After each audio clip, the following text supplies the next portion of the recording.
Hello everyone, paano ba gumawa ng letter of request for permit to transport application? Ito ay sinasubmit natin online sa Hazardous Waste Management System. Pag-apply ng permit to transport ng hazardous waste, you are required to submit letter of request for permit to transport. So, lagay natin muna date, for example, December 21, 2025. Then dito, name of the regional director. Lagyan natin sa director, Robert Angelo Metin. Siya ang regional director ng Environmental Management Bureau, Region 4A.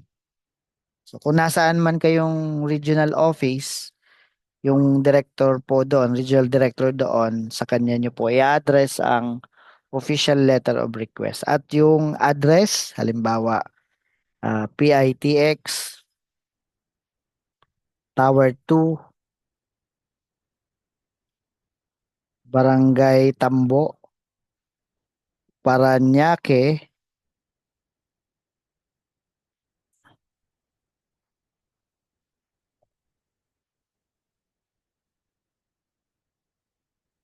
City. So, yun.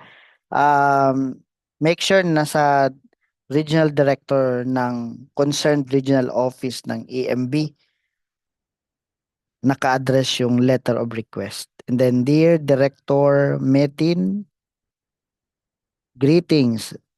Then, lagyan natin dito muna pangalan ng establishment. The, for example, the ABC Restaurant located at number 3 MP Casanova Street, Barangay Tambo, Lipa City, Batangas. And then with DNR ID number, halimbawa po OL G R4A 121234, would like to request issuance of permit to transport in compliance with DOW 2013-22. More so, we would like to hire the services of the following parties for the proper transport, treatment, and disposal of hazardous waste per notarized memorandum of agreement.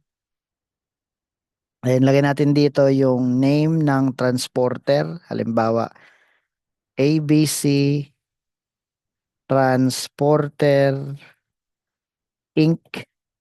Tapos yung registration number nila, OLTP R4A 121234. TP, ibig sabihin transporter. Yung G dito sa DNR ID, ibig sabihin dito ay generator.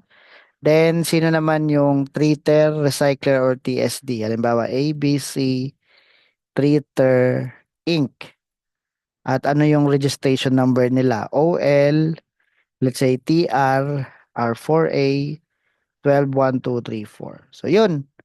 Attach is or are the notarized memorandum of agreement and other pertinent documents for your perusal. Thank you very much and hoping for your kind consideration. Sincerely yours, lagay natin dito pangalan ng managing head. So, let's say Engineer Peter S. Pan. Siya ang president ng XYZ Corporation na nagmamay-ari ng ABC Restaurant. So, lagyan naman natin dito, date signed December 21, 2025. So, itong letter na ito ay naka-address sa Regional Director ng concerned Regional Office of EMB or Environmental Management Bureau At naka-indicate din dito yung pangalan ng ating establishment with the corresponding DNR ID number. In essence, kung wala kang DNR ID number pa, hindi ka pa makakapag-apply ng permit to transport. Required yan. And ito naman ay pattern lamang, hindi naman ito pro forma. Ilagay mo na rin dito yung name kung sino ang transporter at treater. Oh, lalong-lalo kung may MOA na kayo.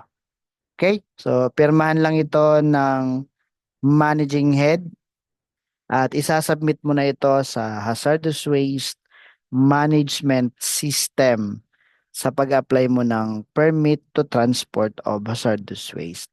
So, yun lamang. Thank you very much. At kung mayroong kalituhan, just type your question sa comment section or di kaya magtanong kayo mismo sa regional office ng EMB kung saan located ang inyong establishment at sila naman ang nag-evaluate ng mga application requirements natin.